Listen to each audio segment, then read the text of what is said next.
Hey, what's up guys, it's 2Bricks, and just before we get into the meat of today's video, I just wanted to call attention to my LEGO Ideas Jack and Daxter submission, and if you would be so kind, if you want to support the work that I do here on this channel and me as an artist, please check out the link down in the description, check out the submission and see if you want to throw in a vote for it. I really appreciate any support that you can give. We're trying to get to 10,000 supporters for this project so that it can get considered to become an official LEGO set. It's something that's very personal and special to me, and I think you're going to think it's pretty cool if you check it out, so please do consider dropping that support. Like I said, it's free and it just takes a couple of minutes. Thank you so much, and now on with the video. What's up folks, it's 2Bricks, and I'm here to bring you the next installment of my modular Hogwarts build series. This is very exciting because it is the completion of, I guess, what I'm calling phase 2, and that is the grand staircase tower, the big chunky tower, of course, with the 3 little towerlets sticking off to the side.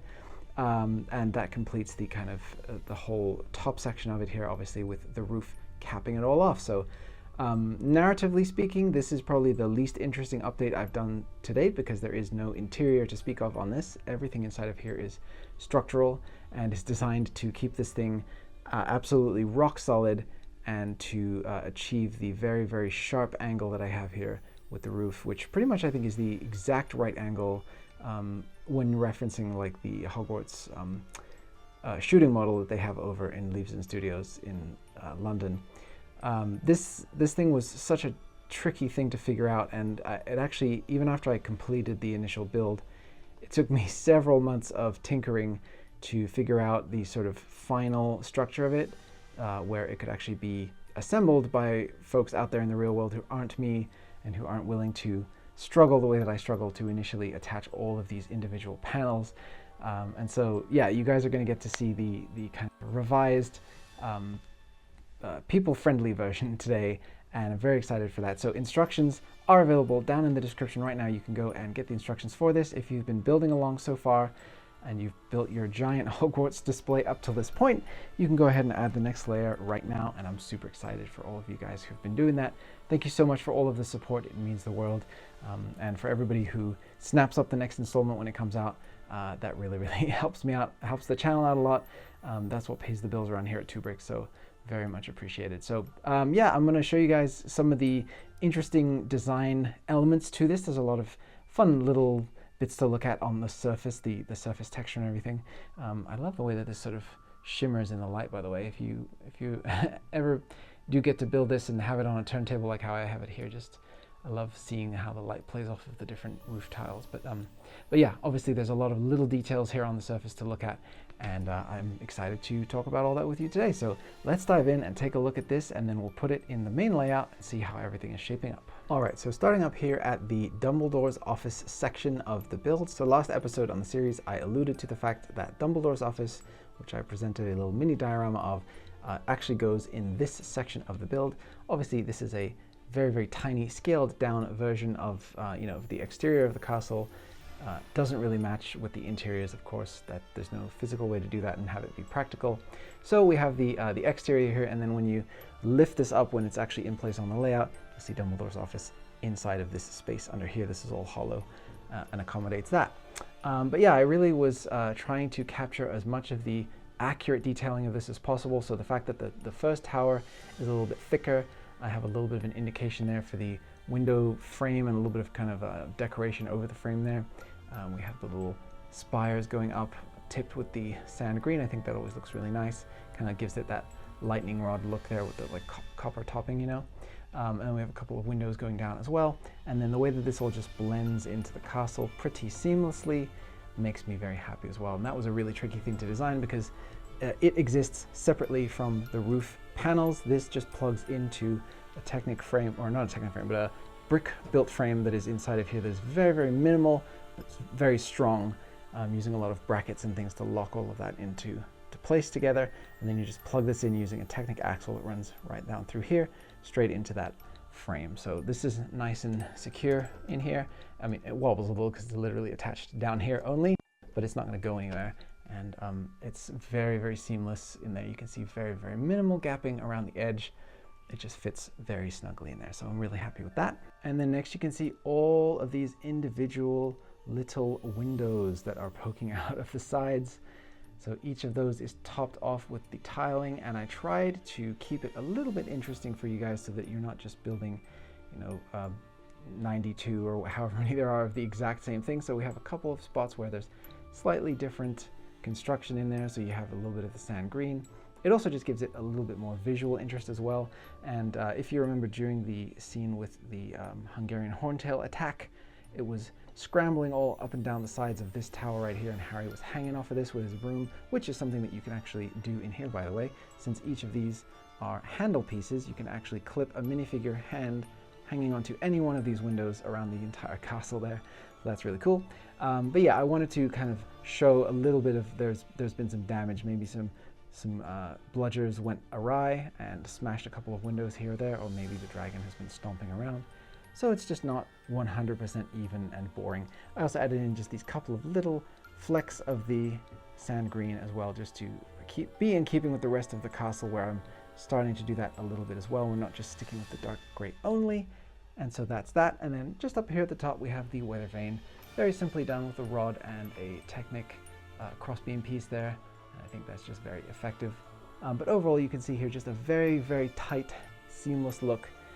Each of these panels being hyper-specifically designed to exactly fit the panel underneath, and then also cover over the gaps so that you get this very nice, seamless feeling, making it feel like it's one roof all connected on the edge with very, very minimal gaps and shadows and things cast in there. So really, really pleased with how all of that turned out. And actually this top part here gave me the most trouble of all, because you have to figure out how to get all of these in here, tucked in a way that these top sections stay flat against the build. They don't want to sort of bow out. So there's some structure inside of this that is kind of tucked in behind these panels. And then so when you are assembling it, you just kind of have to slide these into place and sort of thread it through here.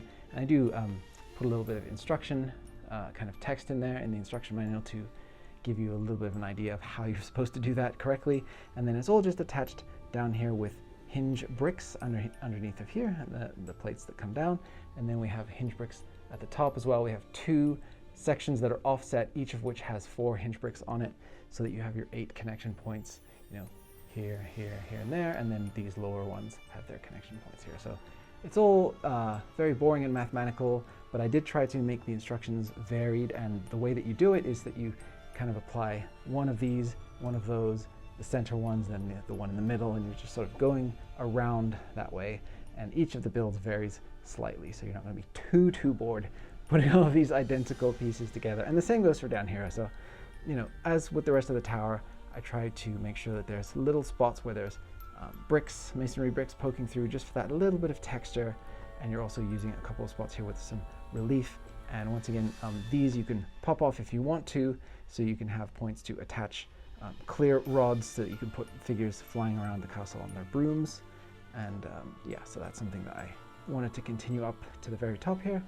And then I also tried to make sure that the gaps on the inside of this section are filled very nicely with tiles to try to really, really close this up as much as possible. And especially when you stand back, it really feels, properly rounded off. It doesn't feel like this faceted thing. So in order to make sure that this doesn't go anywhere, I have a brick-built lip on the inside of this, which just tucks into a channel that goes all the way around the bottom side of the build. So those kind of all want to lock into place on the inside of, and you'll see just in a minute when I take this over to the main layout how that works. And then each of these tiles has a little bit of overhang at the bottom, and then those just sit around the sections below, which are the width of these bricked sections here in the middle, and then these just hug around the edge. And so it just kind of makes it so that each section is locked in completely. Oh, please ignore this. This is an off-color piece. I think it may even be white that's very badly sunburned. I realized that after I built it, and I really didn't want to take it apart. But yeah, so then yeah, these pieces will show you that it's clicked into place all the way around, because you'll see them lined up and just perfectly hugging the edges of these sections down below. So you'll see that a little bit better when we move it over. But yeah, I really wanted to make sure that this thing is super rigid. You don't want to be picking it up like this from the roof sections. You want to put 2 hands on either side here and lift it like that. But I wanted to make sure that there's no way that this is ever going to collapse on you. It's not going anywhere. It's very solid. So Yes, there is the build pretty much in its entirety. There's really not much more to say about it, other than, you know, I don't want to give away all the secrets of the internal structure and stuff like that, but I think you'll be surprised and a little bit shocked. Even I was rebuilding this to make the instructions for it, just how tall this gets, especially when you're building the central support structure and it just kind of keeps going. I think you're going to be very, you're probably going to be chuckling a little bit as you're putting this together, like, dang, how big does this thing get? But, you know, this thing is, the roof section here is half the height of the entire tower, so it was important to get it nice and tall. So, all right, let's put this in the layout and let's see how it looks. All right, so here we are at the layout. I have actually switched, rotated 180 degrees from the previous way that I had the layout, just because I thought my minifig wall made for a nicer backdrop. So anyways, I'm over here now to show you how to take this thing and put it on here, and it's kind of crazy that it's getting tall enough now that I can just sort of stand here in frame and demonstrate this to you. So anyway, here we go. So you basically just pick the thing up from the base, like you can see here, and you just plop it right over Dumbledore's office, like so, and you make sure that the towers here are facing off towards the Great Hall, you know, because that's how they are in the iconic silhouette. And then you just sort of adjust all of these parts around the side, making sure that everything lines up nice and even along the bottom. There's no gaps. Everything will just sort of fall into place. And there it is, nice and secure. The camera's wobbling, but the Hogwarts is staying secure. So yeah, initially, structural stability for this whole tower was a huge concern for me because I knew that this was going to be a segmented build, and so from the very beginning this section here kind of gave me pause, and so it's really nice to be here at the finish line with the tip of this thing literally taller than my head right now. I mean, it's on a table, you know, it's not on the ground, but yeah, seeing this all completed is obviously kind of magical, as it should be. It's the magical world, right? So yeah, the next section of Hogwarts is going to go off in this direction, and there's a whole bunch of that to see, and I'm very, very excited to show you all of that. But this bridge right here, the aqueduct bridge, is going to be the very next build. Again, kind of like this, not really any story elements to this, other than the fact that it was involved in a few kind of key shots in the movie, and was changed a bunch, just like everything else in Hogwarts was. So that'll be a fun thing to talk about next time. But that's what's coming next, and then we have this whole section of building right here that's going to have a lot of different interesting rooms and stories within it, so very excited for that. So that's going to be what's kicking off phase 3. I'm loosely thinking of the Great Hall down as phase 1, the Grand Staircase Tower as phase 2, everything over here up until the viaduct courtyard, the viaduct entrance building is going to be phase 3. So that's what we're moving into next. I believe that this whole project is going to have 6 phases in total. So, you know, it's very exciting to be hurtling towards the halfway point on this massive project. So thank you guys so much for sticking with me until this point. This is really fun. If you guys have built this, please share photos on Rebrickable. Leave me a comment in the video down below. Let me know what you think. I've had an absolute blast designing this up until this point, and I'm sure that a few of you guys at least have finished these, put them up in your houses, and I'm sure that it looks absolutely crazy. So I would love to see that. Tag me on social media so I could see. Absolutely love it. Shouts out to Spellbinding Bricks. Stephanie has been covering Hogwarts like crazy. She's been building this and documenting the whole process all along, so follow her on Instagram. That's awesome. Thank you very much, Stephanie. And yeah, so I'm just going to kind of call it here for today and get started on phase 3, because that's what's coming next. I have actually gotten a head start on it, but I'm still tweaking some of the interior. So give me a little bit of time. I'm trying to get these updates out to you guys as fast as possible. So thank you for your patience. All right, so that's going to do it for today, guys.